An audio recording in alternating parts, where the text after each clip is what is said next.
सत्संगत जी, प्यार से कहना धन नंगार जी। झारखंड और बिहार के इस समागम के ये दूसरे दिवस भी, जहाँ सभी ने एकत्व की बात करी, एक प्यार से खुद को संवार के, खुद प्यार बन के फिर संसार में प्यार स्वयं ही वो बढ़ता जाए। अपने मन से ये विकारों को दूर करके सिर्फ अच्छाइयों को बसाना है। एक दूसरे के आंसू पोंछने का काम, ना कि आंसू दर्द देने का। अपने जीवन को उस तरह से पूरी तरह का ये पल पल का सदुपयोग किया जाए। हर पल में इस निराकार दातार को शामिल करके एहसास में जिया जाए। जैसे कोई भी चीज़ है, अगर उससे हम परिचित नहीं हैं तो सिर्फ उसकी एक डिस्क्रिप्शन या परिभाषा जान लें तो भी वो चीज़ इतनी समझ नहीं आती। पर जो कोई अगर उस चीज़ को बिल्कुल साक्षात कर दे तो वो पूरी तरह से पता लग जाता है। उसी प्रकार चाहे अनेकों नामों से इस परमात्मा का नाम लिया जा रहा है और परिभाषाएं भी कि हमेशा ये कायम दायम रहने वाला, ना घटता है, ना बढ़ता है, ना जलता है, ना कटता है। ये पहले भी जैसा था, आज भी ऐसा, और हमेशा सृष्टि खत्म होने पे भी। पर ये जानते हुए भी हर समय ये परमात्मा किस तरह पल पल में हमारे एक दर्शन रूप हो सके। तो बात यही कि परमात्मा को स्वयं पहले ब्रह्म ज्ञान से जीवन में ये एहसास करना है, देखना है, और ये देखने के बाद ये भक्ति रूप जब होता है तो फिर ये भक्ति किसी लालसा से नहीं, किसी लालच से नहीं होती। इसलिए नहीं परमात्मा का नाम बस लिया जाता कि एक कोई भय है, अगर भक्ति नहीं करेंगे तो जीवन में कोई ना कोई दर्द, कोई नुकसान हो जाएगा। नहीं, फिर तो बस ये इस तरह परमात्मा पे आस्था लगती है कि बस ये प्यार है। परमात्मा ने अगर पूरी सृष्टि में, पूरे ब्रह्मांड में, कण कण में ये प्यार बसा दिया और वही प्यार हम अपने अंदर ले रहे हैं, परमात्मा से प्यार कर रहे हैं, तो और कोई वजह बचती ही नहीं। ये प्रेमा भक्ति का रिश्ता हो जाता है। और सिर्फ वो भक्त और भगवान का ही नहीं, भक्त पूरे संसार से फिर वही रिश्ता बना के रखते हैं कि ये परमात्मा से जहाँ एकत्व भी और प्यार भी, तो फिर वो एकमिक होने वाली अवस्था पूरे संसार के लिए फिर वही भाई कन्हैया वाले भाव कि कोई अपना, कोई पराया नहीं। जब उस समय भी एक लड़ाई का मैदान, और उसके बाद वो जब रेस्ट पीरियड शुरू, तो वो नहीं देखा गया कि कौन सी सेना अपनी, कौन सी दूसरे की। जितने भी पीड़ित, सभी को मरहम पानी एक देने का भाव भाई कन्हैया का। और उसी प्रकार ये बिना भेदभाव के जीवन जीकर दिखाया। वैसे ही अगर हम अपने जीवन में भी देखें कि जहाँ अगर हर कोई वाकई ही हम परमात्मा का अंश हर एक में देख रहे हैं तो ये नफरत नहीं होगी, ये जाति पाति, ये पहनावा, भाषा, रंग, नस्ल, किसी वजह से भी कोई हमसे फर्क नहीं लगेगा हमें, क्योंकि हर एक में ही परमात्मा है। फिर ये सेवा भाव ठीक उसी प्रकार हर एक के लिए भी होती जाएगी। एक दूसरे को अगर कोई किसी वजह से किसी से नफरत भी कर रहा है तो संत हमेशा उसको यही समझाते आए हैं कि ये अपना ही अक्स सामने वाले में, क्योंकि परमात्मा तो एक बराबर सभी में है, तो कोई छोटा और कोई बड़ा फिर कैसे हो सकता है। अगर संसार में सिर्फ इसलिए ही छोटा और बड़ा बना दिया कि कहीं जन्म लिया और कहीं एक किस तरह की परवरिश हो रही है, तो ये फ़र्क के कारण अगर ऊंच नीच है, तो ये गहराई में अगर सोचा जाए तो ये फ़र्क कहाँ बने। ये कि परमात्मा ने तो पूरी धरती जब बनाई एक बराबर उसमें इंसानों को डाला और इंसानों ने फिर धरती पे वो एक बॉर्डर बना दिए, एक दायरे बना दिए और फिर देश अलग अलग बनकर देशों में भी अलग अलग बॉर्डर। तो किस प्रकार ये फ़र्क तो इंसान ने ही डाले हैं। जैसे परमात्मा ने तो सूर्य बना दिया, सूर्य की किरणें हर एक तक एक बराबर ही पहुंचती हैं, वो फ़र्क नहीं करती कि कोई कैसा है कोई कैसा है, या सिर्फ किसी श्रेष्ठ प्रकार के ही इंसान है तो उन्हीं पे किरणें बरसेंगी और किसी पे नहीं। ये परमात्मा ने फ़र्क नहीं किया, इंसानों ने खुद अपने लालच के कारण या नफ़रत के भाव के कारण ये फ़र्क डाल दिए, ये ऊंच नीच बना दिए। वरना तो सभी एक बराबर, एक देखने में ज़रूर फ़र्क हो सकता है, किसी का शक्ल आकार कद काठी भाषा, पर वो कभी भी नफ़रत का कारण नहीं संतों ने समझाया। संतों ने तो हमेशा हर एक की खूबियाँ ही देखने को समझने को बोली। और इसी प्रकार हम अगर हर किसी इंसान की एक भी खूबी पकड़ लेंगे, अपने जीवन में डालने की कोशिश करेंगे, तो आज जहाँ हम खड़े हैं अपने आप को संवारते ही चले जाएंगे आगे। ये भाव नहीं कि वो इंसान तो क्या करता है क्या नहीं, पर अगर हर एक इंसान को नफ़रत के लेंस से नहीं देखेंगे तो परमात्मा स्वरूप ज़रूर उसकी कोई अच्छाई तो सामने आएगी ही। कैसे फिर हम छोटे दायरे में अपने दिमाग को नहीं बांध लेंगे कि ये इंसान तो अपने निजी जीवन में क्या कर रहा है और सबके सामने क्या बन के एक दर्शा रहा है, ये एक्टिंग रूप, ये एक दिखावा रूप। तो बात वही कि अगर हर किसी में हम अच्छाई हर एक में है। अक्सर एक हम ये उदाहरण भी सुनते हैं कि अगर कोई लगातार कुछ बुरे शब्दों का प्रयोग कर ही जा रहा है और सामने अगर कोई संतमति वाले हैं, वो उस पे एक उसके गाली गलोच पे रिएक्ट उस तरह नहीं करते, कुछ आगे से पलट के गलत नहीं बोल देते।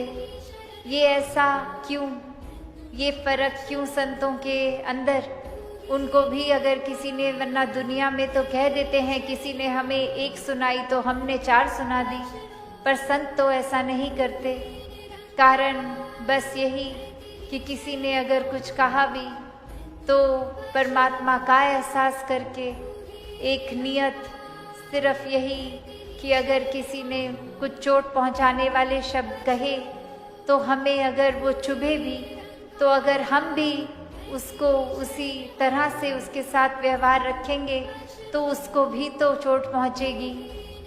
यदि सिर्फ बदले का भाव रखेंगे कि हमें चोट मिली तो सामने वाले को भी मिले और पता लगे कैसा महसूस होता है, तो हम अपने आप को एक अच्छे इंसान की श्रेणी में ना ही गिने तो अच्छा है। क्योंकि एक चोट पहुंचने पर, वो दर्द महसूस होने पर सिर्फ यही भाव संतों के आता है कि अगर कोई दर्द हमें मिला तो हम ऐसा क्या कर्म करें कि किसी और को ऐसा दर्द ना मिले।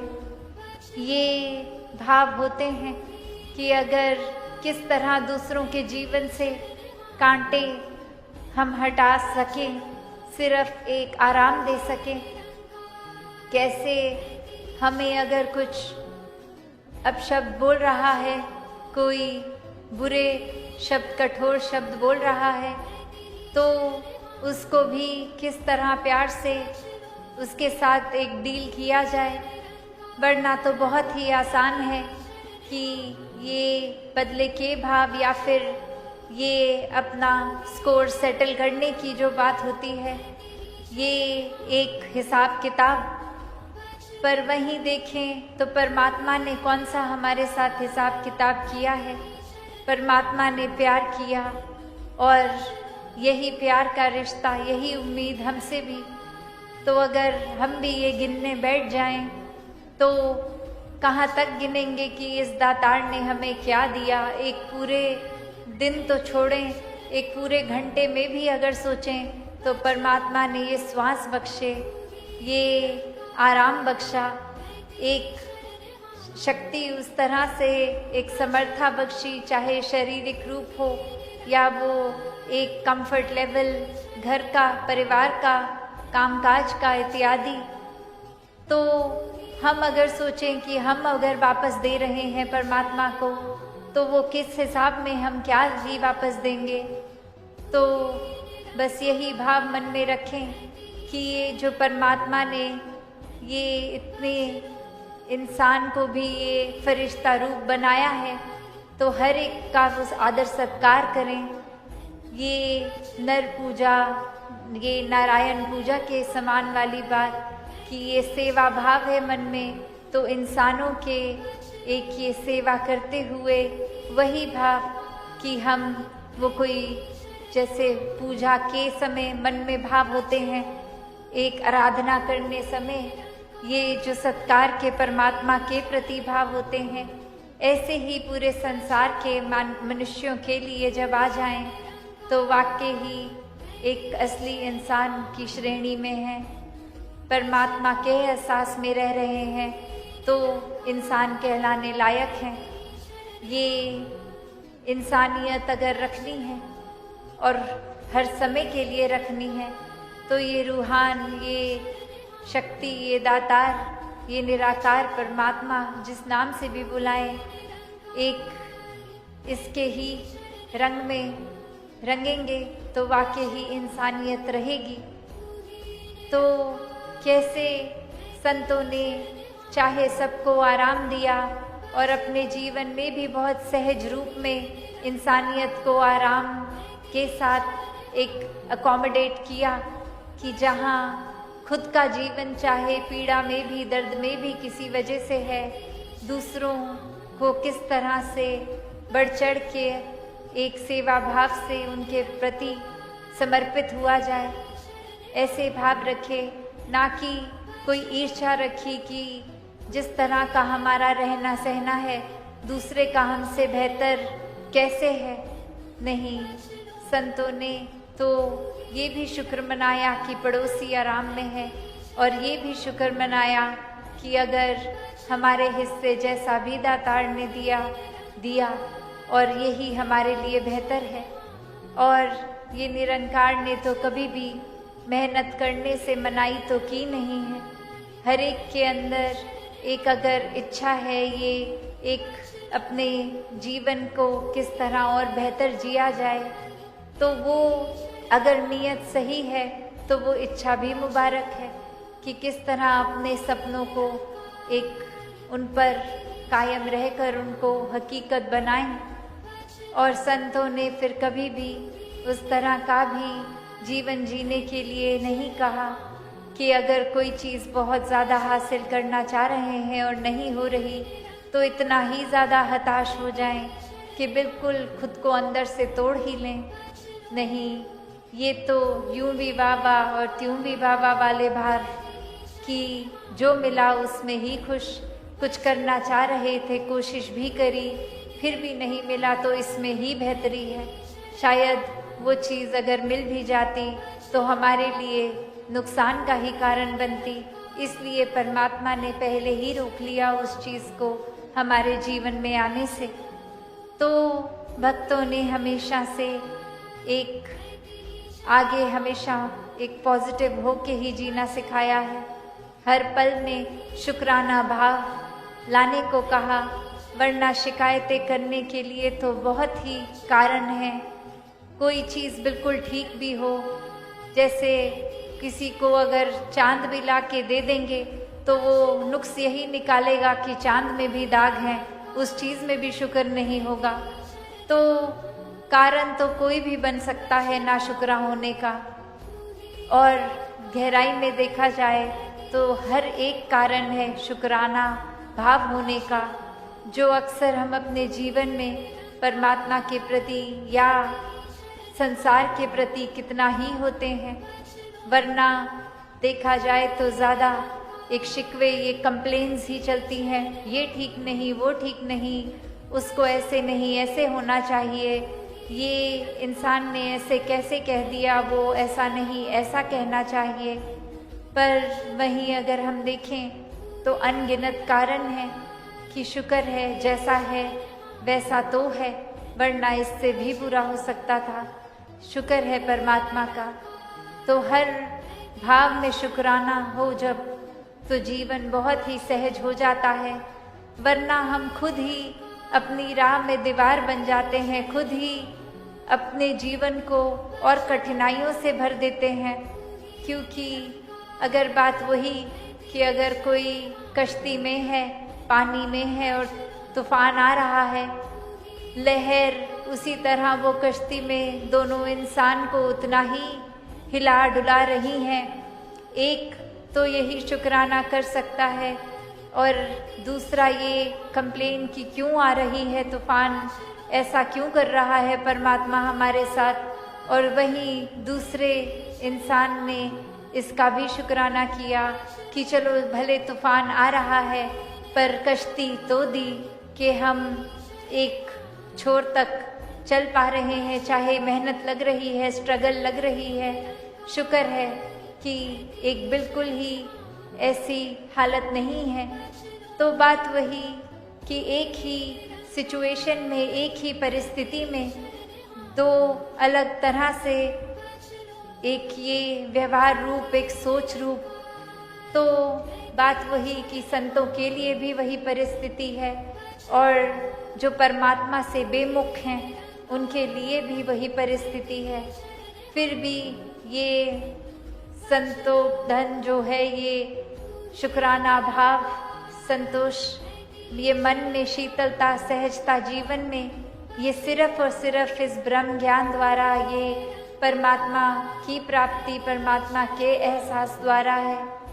वरना तो फिर संसार वाला ही अगर रूप संतों का होता तो संतों का एक रुतबा जो इतना ऊंचा है वो फिर नहीं होता। वो आम ही जीवन की तरह आते, संसार में जन्म लेते और माया रूप संसार में हर पल किसी न किसी चीज़ में उलझ के, सांसें गवा के एक रुखसत हो जाते।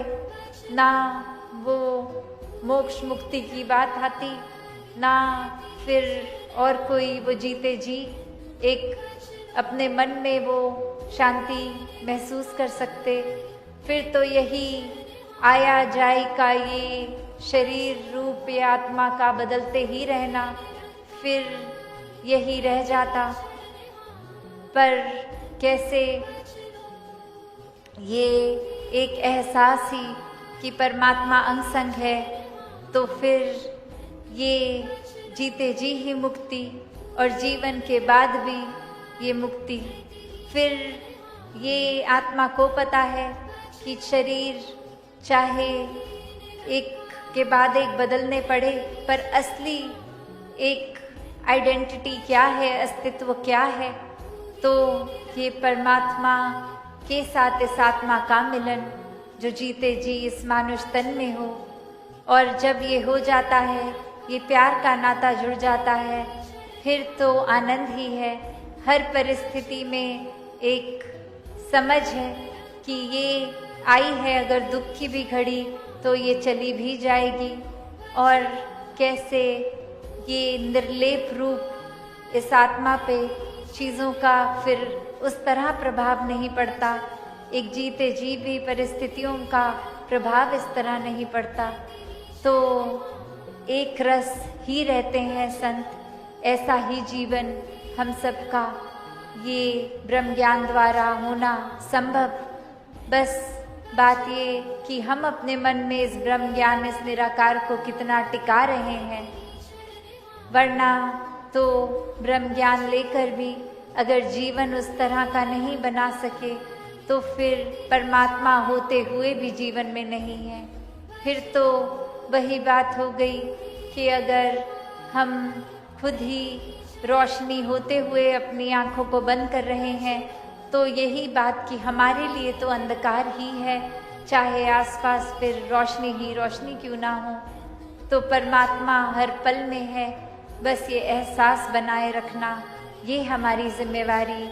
इसी ने, इस एहसास ने, इस लिव ने, इस कनेक्शन ने ही हमें एक भक्ति का मार्ग हमारे हिस्से रखना है। एक शांति, एक करुणा, दया, विशालता, दिल की विशालता, सोच की विशालता, हर एक को अपनाने की ये एक्सेप्टेंस के भाव तभी जीवन में आ सकते हैं।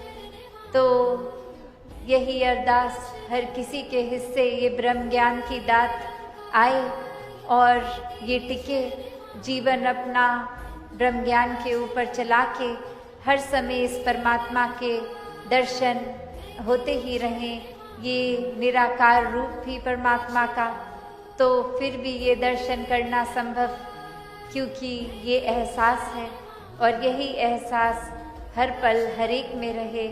सेवा सुमिरन सत्संग करते रहें। और जैसे ये समागम में भी ये इतना सुंदर रूप बना, सभी एक साथ मिलके बैठे भी हैं, तो वो भेदभाव मन में नहीं है। ऐसे ही अपने जीवन में हम हर पल में हर एक को वो दिल में अपनी जगह देते रहें, एक दिल से दूसरे दिलों तक पुल बनकर रहें। हर किसी के मन में एक अच्छाई ही खुद भी रखें और सामने वाले को भी दें। और जिन्होंने कर्मों में डाला उनको तो कभी बोलना भी नहीं पड़ा। तो जीवन एक इस तरह का जहाँ मानवता को ही एक परम धर्म मानकर सेवा भाव को ही एक महत्वता, ऐसा जीवन जो प्रेम के ऊपर आधारित, भक्ति के ऊपर आधारित, मानवीय गुणों के ऊपर आधारित, तो ऐसा जीवन ही हर किसी के हिस्से आए। ऐसी एक भाव के ऊपर कहाँ एक पूरा साल ही अगर जीवन देखें तो सद्गुरु बाबा जी तो हर समय ही मानव कल्याण में पल पल अपना समय लगा देते। और ये सभी ने भी देखा कि अपने लिए कितना ही समय उनके पास ना के बराबर एक वो पर्सनल टाइम, पर हर किसी को जिनको भी मिले वो भाव ऐसा ही कि एक अपनापन लगा ही नहीं कि पहली बार भी कोई मिल रहा हो तो वो पहली बार ही मिल रहा है। तो जहाँ तक एक स्वभाव की बात, जहाँ तक एक संदेश की बात, तो वो तो एक भक्ति को हम कैसे अपनी मजबूत करें उसी पे लगाया, एक दूसरे को कैसे अपना बनाते हैं खुद जी कर दिखाया। तो ऐसे ही भाव हर एक के जीवन में आए। कैसे हम भी अब ये आत्ममंथन करके ये देखें कि कहाँ पर किस दिशा में जीवन जा रहा है। क्या सिर्फ हम नाम के ही एक मिशन की आइडियोलॉजी को मानते हैं, एक महापुरुष बोल दिया एक दूसरे को, या क्या वाकई ही वो कर्म भी अब ऐसे हैं, एक जीवन भी ऐसा है। तो बात वही कि जो संदेश कोई हम सत्संग में भी आए तो उस संदेश को अपनाना है, अक्सर यही बात कितनी बार भी सुने सत्संग में कि सेवा सिमरन सत्संग निराकार यही जीवन का आधार है, पर फिर भी कितना हम उसको ग्रहण करते हैं। क्या हम वाकई ही निराकार को हर समय अंग संग मानते भी हैं, या फिर सिर्फ ये शब्द की तरह या सिमरन भी शब्दों की तरह उच्चारण हो गया, मन में सेवा भाव नहीं पर सिर्फ दिखावा हो गया। तो एक वाक्य ही दिल से एक निराकार तक का ये जो रास्ता है, ये ब्रह्म ज्ञान द्वारा ये कण कण में निराकार बसा, और कैसे इस निराकार में हर समय मगन रहने के लिए पहले मन में इस निराकार को बसाना है, दर्शन करके फिर प्यार करना है। तो ऐसे ही संदेशों से ये संसार के हित के लिए जो जीवन बने, ना कि एक सेल्फिश जीवन जो अपने लिए ही बस जिया गया हो, सिर्फ अपना मतलब निकालने के लिए किसी और को नीचा, किसी और को धक्का मारकर खुद आगे बढ़ने वाला जीवन। ऐसा जीवन हरगिज संतों का जीवन नहीं है। तो जहाँ भाव प्रेम का, सत्कार का, करुणा का, दया का, समदृष्टि का, वहाँ ही ये निराकार जीवन में है, वो जीवन दर्शाता है। तो एक समय अब जो है कि किस तरह हम आत्ममंथन करके अपने अंदर झांक कर ये देखें कि क्या हम ये तो कर लेंगे कि किसी अजनबी को प्यार सत्कार दे देंगे, क्योंकि उनके जीवन के बारे में हमें पता नहीं, तो हम जजमेंट्स नहीं बना पा रहे अपनी। पर अपने घर वाले, अपने पड़ोसी का जीवन हमने इतने करीब से देख रखा है, तो उसमें जजमेंट्स भी आ रही हैं कि ये तो ऐसा ही सोचते हैं, इनका स्वभाव तो ऐसा है, तो इसलिए उनसे बोलचाल नहीं रखेंगे क्योंकि वो ऐसा बोलते हैं।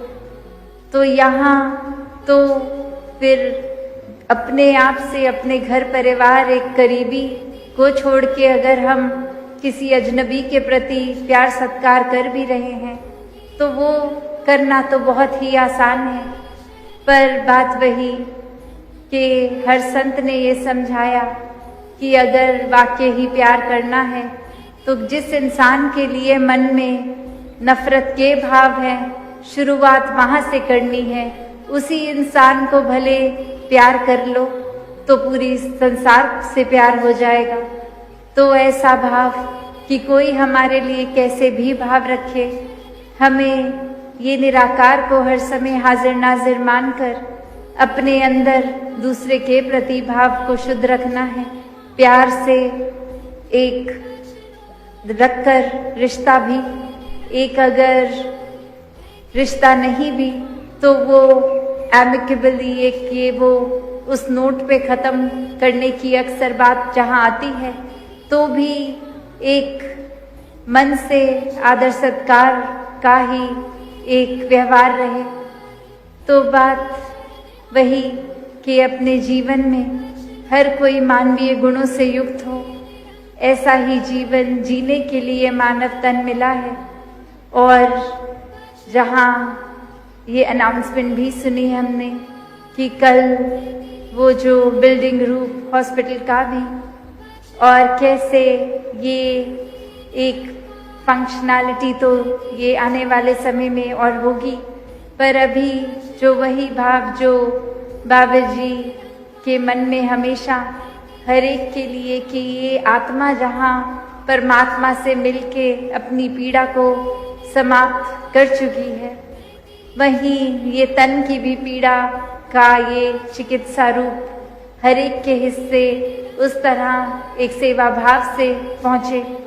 तो ऐसा ही वो रूप कल, और यही बात कि कैसे जहाँ हम हर दिन सेवा के प्रति अपने मन को एक मजबूत करते हैं कि ये सेवा जितनी करी जाए कम, उसी प्रकार फिर ये जो रूप बनते हैं एक ऑर्गेनाइज्ड रूप, इस तरह भी जो ये सेवा का भाव हो कि हर कोई अपनी आत्मा से भी स्वस्थ और अपने तन से भी स्वस्थ रखे।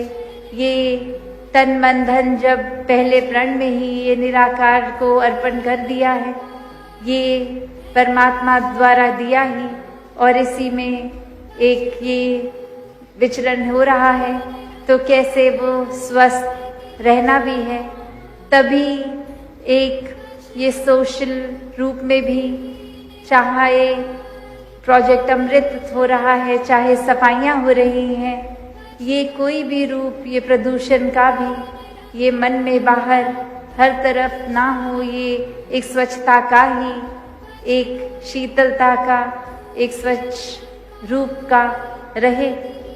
तो दातार कृपा करे कि हर कोई जहाँ तन मन धन से एक चेतन अवस्था में होके, एक मन में चतुराई चालाकियों के भाव से नहीं, एक समर्पित इनोसेंट रूप से इस निराकार से अपना नाता बनाए, तो फिर सेवा भाव भी वो महान बनेंगे, एक कर्म भी महान होंगे, सुमिरन रूप भी, एक सत्संग में भी आने के लिए मन हमेशा एक उत्साह में, और सत्संग से जो अच्छाइयों को ग्रहण करके जीवन में उतारना, फिर वो ऐसा मन ही कर सकता है।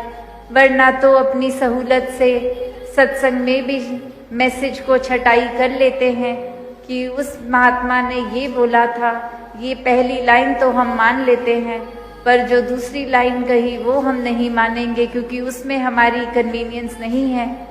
तो इस तरह का जीवन भी फिर एक सत्संग आके भी सत्संग ना आना ही हुआ। तो दातार कृपा करे कि हर कोई वाकई ही एक जो असली रीज़न है, सही रीज़न है सेवा सिमरन सत्संग करने का, भक्ति करने का, निराकार का ज्ञान लेकर ये जीवन में निराकार होते हुए अपने कर्मों को जब एक शातिर होके हम अगर जी रहे हैं, तो फिर ये निराकार का वास तुम असल में हुआ ही नहीं।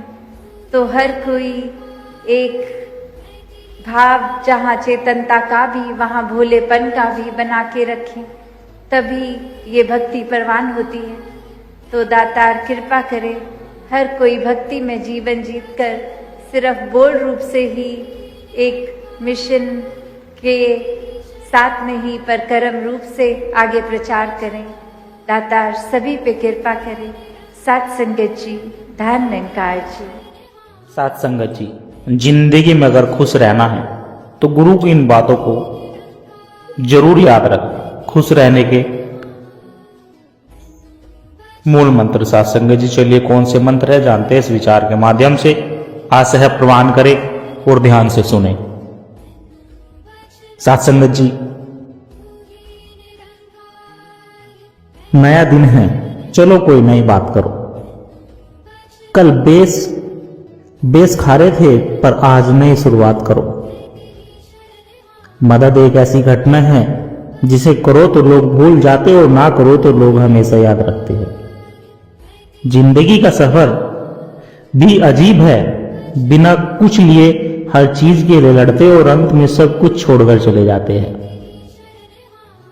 किस्मत लेकर आना और कर्म लेकर जाना, बस इसी का नाम है जिंदगी। वह कागज रखता है ना कि किताब रखता है, फिर भी वह सारी दुनिया का हिसाब रखता है। गीता में लिखा है परिवर्तन संसार का नियम है। जिसे तुम मृत्यु समझते हो ना, वही तो जीवन है।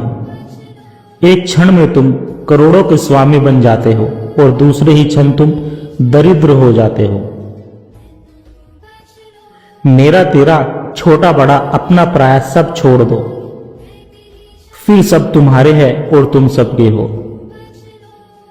दुख और सुख तो कुदरत के असूल है। हे प्रभु, बस यही प्रार्थना है कि दुख आए तो हिम्मत देना और सुख आए तो नर्मता देना। डाली से अगर फूल टूट जाए तो फिर से लगाया नहीं जा सकता, मगर डाली मजबूत हो तो उस पर नया फूल अवश्य खिल जाता है। इसी तरह जिंदगी में खोए हुए पलों को हम वापस नहीं ला सकते, मगर अपने आने वाले पलों को हम खूबसूरत बना सकते हैं। विपत्तियां कैसी भी हो कष्टदायक ही होती है। अगर आज आप किसी दूसरे की विपत्ति में निस्वार्थ भाव से मदद करते हैं तो निश्चित ही आपके भी मदद के लिए कोई ना कोई अवश्य सामने आएगा। यही प्रकृति का अटल नियम है। इंसान घर बदलता है, लिबास बदलता है, रिश्ते बदलता है, दोस्त बदलता है, फिर भी वह परेशान रहता है। क्योंकि साथ संगत जी वह खुद को नहीं बदलता। उम्र भर कालिफ यही भूल करता रहा, धूल चेहरे पर थी और आईने को साफ करता रहा। जिंदगी जीनी है तो तकलीफ तो होगी ही, वरना मरने के बाद तो जलने का भी एहसास नहीं होता। जब एक दरवाजा बंद हो जाता है तो कुदरत दूसरा दरवाजा अपने आप खोल देती है, पर हम अक्सर बंद दरवाजे को इतना अफसोस और निराश से देखते हैं कि हमने वह दरवाजा दिखाई ही नहीं देता जो हमारे लिए खोला गया है। एक पंछी जब घोंसले की नींव रखता है तो कितनी मेहनत से वह तिनका बटोरता है और घोंसले का निर्माण करता है, अपने बच्चों के लिए सुरक्षित घर का निर्माण करता है। फिर जोर से आंधी आती है और घोंसले का तिनका बिखर जाता है। परंतु पक्षी रोता नहीं, ना ही विलाप करता। वह बिना किसी विलंब के अपना घोंसला फिर से बनाता है और हमें सीखना है उस पंछी से कि बिना रुके, बिना थके, बिना हार माने प्रयास कैसे किया जाता है।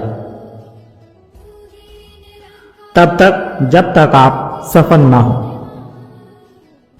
षड्यंत्र से सफलता तो हासिल की जा सकती है, लेकिन श्रेष्ठता नहीं। कुछ लोग मेरे शब्दों से मेरे अंदर देखना चाहते हैं। नादान है वह किनारे पर बैठकर समुद्र देखना चाहते हैं।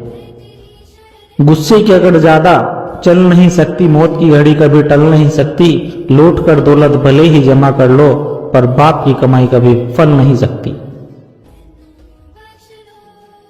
लोग ब्लड प्रेशर के डर से नमक खाना छोड़ देते हैं, शुगर के डर से मीठा खाना छोड़ देते हैं, लेकिन ईश्वर के डर से दूसरों का हक खाना नहीं छोड़ते। हम उनसे तो लड़ सकते हैं जो खुलेआम दुश्मनी करते हैं, लेकिन उनका क्या करे जो मुस्कुरा करके छल करते हैं। कुछ रहम कर ए जिंदगी, जरा सब्र तो जाने दे। तेरे सारे जख्म अभी सह लेगे, पर पिछला तो भर जाने दे। रिश्ता चाहे कोई भी हो, पासवर्ड एक ही होता है, विश्वास। 3 लोग हमेशा परेशान रहते हैं, मददगार, वफादार और दिल के साफ। बाकी चापलूस तो हर जगह अपनी जगह बनाकर फिट हो जाते हैं। बदलते तो सब है कोई मतलब पर जाने पर तो कोई मतलब निकल जाने पर। जिंदगी में कभी कभी बहुत कुछ एक साथ बिखर जाता है, रिश्ते भी, सपने भी और अपने भी।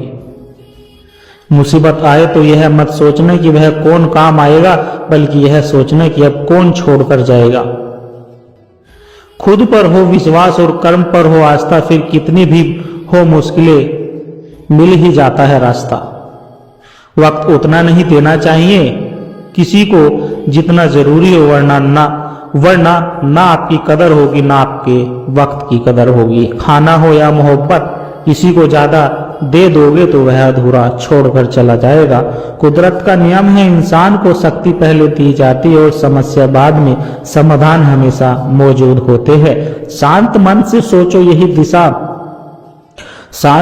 सोचो, सही दिशा में सोचो। जुबान का ध्यान रखना चाहिए साहब। जो तुम्हारे घर का नौकर है वह आपके घर का मालिक भी है। खुद को खुश रखने के तरीके खोजो, तकलीफें तो आपको खोज ही लेगी। आप अपनी जरूरत से ज्यादा तारीफ सुनकर शक में पड़ जाओगे तो यकीन कीजिए आपकी समझ गहरी होने लगी है। सत्य मौन इसलिए हो जाता है क्योंकि उसे पता है कि कुछ बातों का जवाब सिर्फ वक्त देगा। साथ संगत जी, संसार में हर व्यक्ति सुख चाहता है, शांति चाहता है, लेकिन रास्ता नहीं जानता। कोई धन के पीछे भाग रहा है, कोई रिश्ते में उलझा हुआ है, कोई अपने ही मन से हार चुका है। ऐसे समय में गुरु वह दीपक है जो अंधकार में दिशा दिखाता है। साथ संगत जी, साथ संगत जी, अजय नाम के एक सामान्य व्यक्ति की जो जीवन से हार चुका था, लेकिन गुरु की 10 बातों ने उसकी पूरी जिंदगी बदल दी। यह कहानी अजय की। साथ संगत जी, अजय 35 वर्ष का, नौकरी, परिवार, जिम्मेदारी, लेकिन मन में अशांति थी।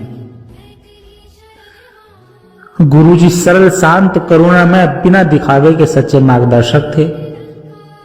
अजय की जिंदगी में सब कुछ था, लेकिन सुकून नहीं था। एक दिन वह सत्संग में पहुंचा, बिना विश्वास के, वो भी बस मजबूरी में। गुरुजी ने इतना कहा कि बातें याद रखोगे तो जिंदगी बदलेगी, बातें सुनोगे तो केवल समय बीतेगा। अजय का मन पहली बार गुरुजी की यह बात सुनकर ठहर गया। गुरुजी बोले, अपने आप को जानो। जब तक तू खुद को नहीं जानेगा, तब तक तू दुनिया को दोष देता रहेगा। गुरुजी की इस बात से अजय समझा कि मैं शरीर हूं या आत्मा। यहीं से उसका आत्मचिंतन शुरू हुआ। जो मिला है उसमें संतोष रखो। गुरुजी ने कहा कि तू जो नहीं है उसके लिए रोता है, और जो है उसके लिए शुक्र नहीं करता। अजय ने पहली बार गुरुजी की यह बात सुनकर छोटी छोटी चीजों में खुशी ढूंढनी शुरू की। हर हाल में दाता का शुक्र मनाओ। गुरुजी बोले, शिकायतें बढ़ाओगे तो दुख बढ़ेगा, शुक्र करोगे तो कृपा बढ़ेगी। दुख में भी शुक्र, यही असली भक्ति है। मन की मत सुनो, गुरु की सुनो। गुरुजी ने समझाया, मन तुझे भटकाएगा, गुरु तुझे बचाएगा। अजय ने देखा कि मन डराता है, गुरु हिम्मत देता है। सेवा को जीवन का आधार बनाओ। गुरुजी बोले, सेवा से अहंकार गलता है और प्रेम पैदा होता है। गुरुजी की इन बात से अजय ने बिना नाम, बिना पहचान सेवा करना शुरू किया। सत्संग को आदत बनाओ। सत्संग ज्ञान देता है, ज्ञान विवेक देता है, विवेक जीवन बदल देता है। अब अजय का दिन सत्संग में सत्संग के बिना अधूरा था। साथ संगत जी, दूसरों को बदलने की कोशिश मत करो। गुरुजी ने कहा कि अगर तू बदल गया तो दुनिया अपने आप बदल जाएगी। गुरुजी की इन बातों से अजय ने शिकायत करनी छोड़ दी। हर इंसान में परमात्मा को देखो। जिसे तू तुच्छ समझता है, उसी में वही निरंकार बैठा है। नजर बदलते ही अजय का व्यवहार बदल गया। अहंकार को त्यागो। अहंकार दीवार है, गुरु कृपा का दरवाजा है। अजय ने गुरु की इन बातों से झुकना सीखा और ऊंचे उठ गया। विश्वास रखो, डर छोड़ो। साथ संगत जी, गुरु का अंतिम वचन, जब दाता साथ है तो डर किस बात का है। गुरुजी की यही बात अजय की जिंदगी, इन्हीं बात से अजय की पूरी जिंदगी बदल गई। साथ संगत जी, अब वही अजय शांत, संतुष्ट, सेवा से भरा, चेहरे पर मुस्कान। लोग पूछते कि अजय क्या हुआ है तुम्हें। अजय बस इतना कहता है कि गुरुजी की 10 बात याद रख ली। साथ संगत जी, गुरु कोई शरीर नहीं, गुरु बोध है, दिशा है, प्रकाश है। अगर आप भी जीवन में उलझे हो तो साथ संगत जी, इन गुरु की इन बातों को सिर्फ सुनिए मत, जिए। गुरु की बात जब जीवन बन जाए तब समझो कृपा बरस गई है। साथ संगत जी, आशा करता हूं दास के द्वारा कहे विचार आप सभी संतों को जरूर पसंद आए होंगे। साथ संगत जी, अगर पसंद आए हो तो वीडियो को लाइक करें, शेयर करें, कमेंट बॉक्स में धन निरंकार जी लिखकर अपने विचार साझा जरूर करें, और दास के चैनल को भी सब्सक्राइब जरूर कर दें। और प्यारे संतों, आप जी के चरणों में एक छोटी सी अरदास और है।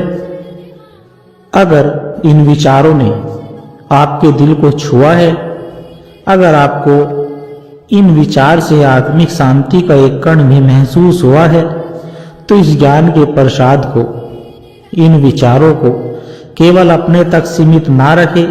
इस प्रेम के पैगाम को, इन विचारों को आगे औरों तक भी पहुंचाए।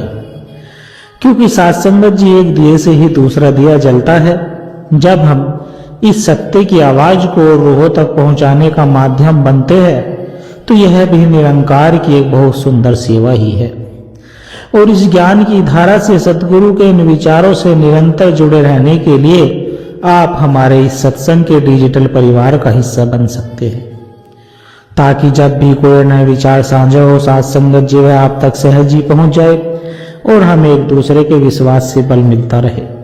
सद्गुरु हम सबकी यह छोटी छोटी सेवाएं स्वीकार करें साथ संगत जी, और दास को यह भी आशीर्वाद दे कि दास हर रोज आप जी के चरणों में ऐसे ही सुंदर सुंदर प्रेरणादायक कहानी विचार लेकर आता रहे। साथ संगत जी, प्यार से कहना धन निरंकार जी।